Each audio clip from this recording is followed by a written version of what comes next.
Olá, tudo bem? Seja bem-vindo ao canal Sermão Poderoso. E nesse vídeo eu quero te mostrar 3 versos bíblicos que provavelmente você entendeu errado. Eu já ouvi muita gente por aí falando o verso e interpretando de forma errada. Então eu decidi trazer para vocês esses 3 versos para a gente bater um papinho e eu mostrar que você provavelmente entendeu errado. Olá meu irmão, olá minha irmã, seja bem-vindo, seja bem-vinda ao canal Sermão Poderoso. Professor Will aqui, é um prazer ter você. E se você ainda não for inscrito no canal, já aperte esse botãozinho vermelho aqui, se inscreva no canal, ative o sininho de notificações para que o YouTube te avise toda vez que eu postar um vídeo novo. Dê um joinha para que o YouTube entenda que o vídeo é bom e mostre o vídeo para mais pessoas. E aproveita e já comente aí, ó, você interpretava desse jeito o verso, do jeito que eu vou falar aqui? Se sim ou se não, aproveite e comente aí embaixo. O primeiro verso está lá em Mateus 6:33 e diz assim: mas buscai primeiro o reino de Deus e a sua justiça, e todas essas coisas vos serão acrescentadas. Muitas pessoas, quando leem esse verso aqui, têm a falsa ideia de que Deus está dizendo que se você primeiro buscar o reino de Deus, todas as coisas vos serão acrescentadas. Todas as coisas são muitas coisas, mas não é assim que a Bíblia fala. A Bíblia está dizendo todas estas coisas. Quando a Bíblia diz todas essas, aí já limita a quantidade de coisas. Por quê? É como se ela estivesse apontando para um grupo de coisas que serão acrescentadas.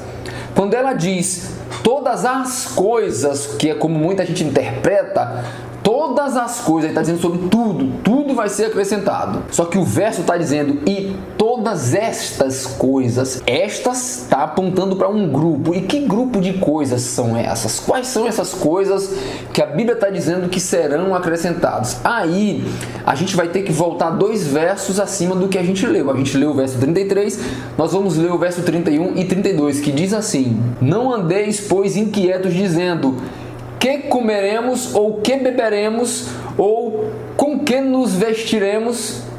Porque todas estas coisas os gentios procuram. Decreto vosso Pai Celestial, bem sabe que necessitais de todas essas coisas. Aí vem o verso seguinte que a gente leu: buscai, pois, em primeiro lugar o reino de Deus e a sua justiça, e todas estas coisas, que são o que haver de comer, o que haver de beber e o que haver de vestir, vos serão acrescentadas. Deus está dizendo aqui que o importante é que primeiro você vá a Ele, busque a Ele.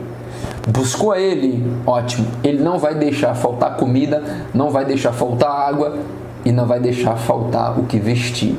Ele até fala, né? Olha os pássaros, olha os lírios do campo, não costuram, não trabalham, e mesmo assim nem Salomão se vestiu tão bem quanto os lírios do campo. Olha os passarinhos, né? Não trabalham e mesmo assim Deus os alimenta. Alimento, água e vestimento, Deus promete que não vai faltar se você buscar a Ele em primeiro lugar. E não todas as coisas como muita gente pensa. Segundo verso que muita gente lê e interpreta errado. Está lá em Jeremias 17:5 e diz assim: assim diz o Senhor, maldito o homem que confia no homem e faz da carne o seu braço e aparta o seu coração do Senhor. Muita gente pega esse verso aqui e diz: olha, eu não confio em ninguém, porque maldito é o homem que confia no outro.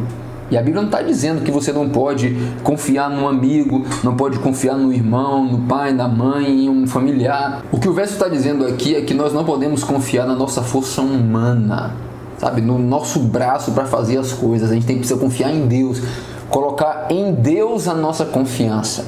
E não falando sobre uma confiança fraterna, uma confiança de irmãos ou de amigos. Esse é o sentido do texto. E por fim, terceiro e último verso que muitas pessoas leem e interpretam errado, está lá em Provérbios 22:6, que diz assim: ensina a criança no caminho em que deve andar, e até quando envelhecer não se desviará dele. Muita gente pega esse verso aqui e faz uma afirmação extremamente taxativa. E aqui a gente precisa ter cuidado com essa afirmação. Muita gente fala aqui, com base no que diz a Bíblia, e aí cita esse verso que eu vos falei agora, e diz: olha, se você ensinar o seu filho o caminho em que ele deve andar, quando ele estiver grande, ele não vai se desviar. Pode acontecer o que for, ele vai se lembrar e vai retornar. Infelizmente, não é o que a Bíblia está querendo dizer. A Bíblia não está fazendo uma afirmação taxativa. A Bíblia não está proferindo aqui uma profecia de que se você ensinar o teu filho o caminho que ele deve andar, quando ele crescer, ele não vai se desviar. Porque, infelizmente, o ser humano tem um livre-arbítrio para, mesmo tendo aprendido tudo que ele aprendeu de mais correto, em um momento da vida ele decidiu o que fazer. Decidir se vai continuar no caminho ou se vai sair dele. E quantos saíram e não voltaram? Eu tenho um irmão, por exemplo, que cresceu na mesma fé. Nós crescemos num lar cristão, teve os mesmos ensinamentos que eu e um dia decidiu sair e morreu longe dos caminhos do Senhor. A gente tem a esperança de que ali no último momento de vida ele tenha se arrependido, mas isso é uma esperança que a gente mantém. Não quer dizer que tenha acontecido isso. Ele não voltou, ele não veio para os pés do Senhor, ele não voltou para a igreja, morreu longe da igreja, não sei se longe de Deus. A gente tem a esperança de que nos últimos momentos ele tenha se voltado ao Senhor e tenha se arrependido, não sabemos. Mas o que a Bíblia está dizendo aqui é: ensina a criança no caminho em que deve andar.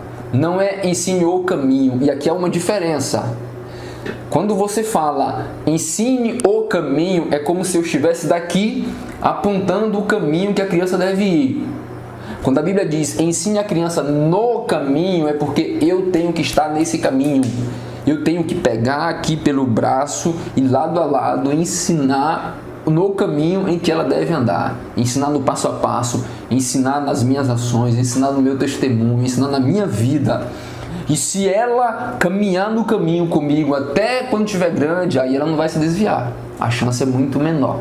Então, ensine a criança, ensine o teu filho, ensine a tua filha com exemplo, caminhando no caminho com ele aqui, lado a lado, para que quando estiver grande, a chance dele se desviar seja muito menor. Até porque aqui não é uma profecia taxativa, que é um conselho que Salomão está dando. Você tem que ensinar a criança enquanto você estiver andando no mesmo caminho que ela. Esse foi o vídeo de hoje, espero que você tenha gostado, espero que Deus tenha falado ao seu coração e que esse conteúdo tenha sido abençoador aí na sua vida.